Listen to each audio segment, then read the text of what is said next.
London में राहुल गांधी ने भारत पर अपनी बात रखी थी, तब बीजेपी ने उन पर विदेश में जाकर भारत को अपमानित करने का आरोप लगाया था।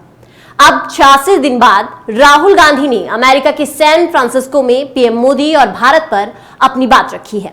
इसके बाद एक बार फिर राहुल का विदेश दौरा विवादों में है। बीते 9 साल में राहुल की 22 विदेश यात्राएं विवादित और सोशल मीडिया पर चर्चा में रही। कांग्रेस नेता राहुल गांधी 10 दिन के लिए अमेरिका गए हुए हैं। वहां उन्होंने बुधवार सुबह भारतीयों से बातचीत की। इस दौरान उन्होंने मोदी सरकार पर जमकर हमला किया। इतना ही नहीं, उन्होंने ये तक कह डाला कि मोदी भगवान को भी बता सकते हैं कि क्या करना है। इस पर अब भाजपा ने पलटवार किया है। उन्होंने कहा कि राहुल गांधी अपनी हरकतों से बाज नहीं आ सकते। वो भारत का अपमान करने का कोई मौका नहीं छोड़ते हैं। हर विदेश यात्रा में वो अपनी गलतियों को सिर्फ दोहराते हैं। राहुल गांधी की ओर से देश में मुस्लिमों की स्थिति को लेकर दिए गए बयान पर भाजपा के बाद एआईएमआईएम के मुखिया अजुद्दीन ओवैसी ने भी तीखी आपत्ति जताई है। एआईएमआईएम प्रमुख अजुद्दीन ओवैसी ने कांग्रेस नेता राहुल गांधी के मुस्लिमों की सुरक्षा को लेकर कैलिफोर्निया में दिए गए बयान पर बड़ा पलटवार किया है। अजुद्दीन ओवैसी ने सवालिया निशान खड़ा करते हुए कहा कि क्या ये मोहब्बत की दुकान है। उन्होंने कहा कि आखिर कब तक राहुल गांधी जुबानी खर्च करते रहेंगे। अजुद्दीन ओवैसी ने बुधवार को कांग्रेस नेता राहुल गांधी के इस बयान पर सवालिया निशान खड़ा करते हुए कहा कि क्या इसे राहुल मोहब्बत की दुकान कहते हैं। आइए सुनते हैं राहुल गांधी के उस बयान को और उसके बाद उस पर अजुद्दीन ओवैसी की प्रतिक्रिया को। नफरत के बाजार में मोहब्बत की दुकान, that is the best way I can say it, which is that it is felt most strongly by the Muslim community, okay, because it is done most directly to them, but in fact it is being done to all minorities. You feel it most because it is directed at you most aggressively, but it is a phenomena that is taking place against everybody in India, right?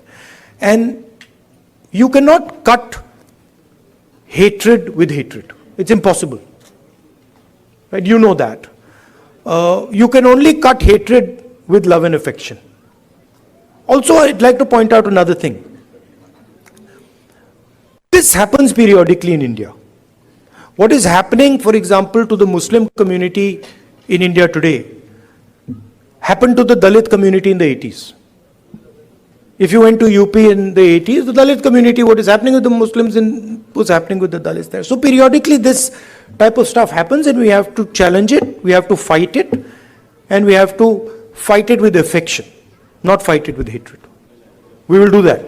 तो इस बार तो राहुल गांधी ने कहा है कि जो नफरत के बाजार में मोहब्बत की दुकान खोलनी चाहिए, खोल रहे हैं और मुसलमान इसको खास करके बहुत ज़्यादा अच्छी तरीके से समझ रहे हैं कांग्रेस पार्टी के लोग। तो इस पर आप क्या कहें?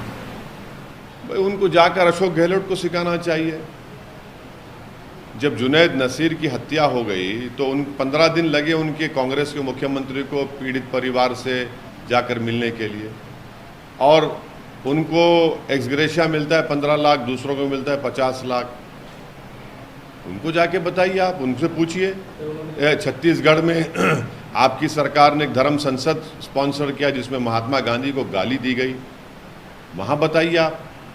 यूएपीए का कानून आपने अमित शाह के साथ मिलकर जुलाई 2019 में आपने बनवाया, सपोर्ट किया कांग्रेस ने और बीजेपी ने, जिसकी वजह से आज सबसे ज़्यादा जेलों में कौन है? मुसलमान, दलित और जो गवर्नमेंट के डिसेंटर्स हैं, उस यूएपीए के कानून में है। आपका तो कोई आदमी नहीं है यूएपीए कानून में। जब आपने क्यों सपोर्ट की लोकसभा में? बताना चाहिए उनको। बाबरी मस्जिद का जजमेंट आया, आप लोग वेलकम करते उसको। आज मध्य प्रदेश में आप ही का मुख्यमंत्री कह रहा है कि हिंदू रिलीजियस फेस्टिवल्स को हम करवाएंगे पार्टी के प्लेटफॉर्म से। तो ये मोहब्बत की दुकान है ये।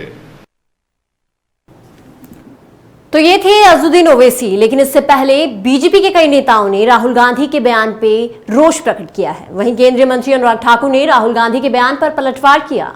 उन्होंने राहुल गांधी पर देश के अपमान का आरोप लगाया। अनुराग ठाकुर ने कहा कि विदेशी नेताओं से प्रधानमंत्री नरेंद्र मोदी की प्रशंसा को कांग्रेस नेता पचा नहीं पा रहे हैं। राहुल गांधी हमेशा अपनी विदेश यात्राओं के दौरान भारत का अपमान करते रहे हैं। आइए सुनते हैं अनुराग ठाकुर को। राहुल गांधी जी की हर विदेश यात्रा भारत का अपमान करने में कहीं पीछे नहीं रहती और इस बार की प्रायोजित ये विदेश यात्रा भी उसी दिशा में है जहां वो अपमान तो प्रधानमंत्री मोदी जी का करना चाहते हैं, लेकिन अंत में देश का अपमान करने से नहीं हटते। पूर्व में भी आप देखें, वो भारत को एक राष्ट्र ही नहीं मानते, वो तो राज्यों का संघ कहते हैं और भारत के बढ़ते कदमों पर भी प्रश्न चिन्ह खड़ा करते हैं। आखिरकार राहुल गांधी जी विदेश में जाकर क्या पाना चाहते हैं?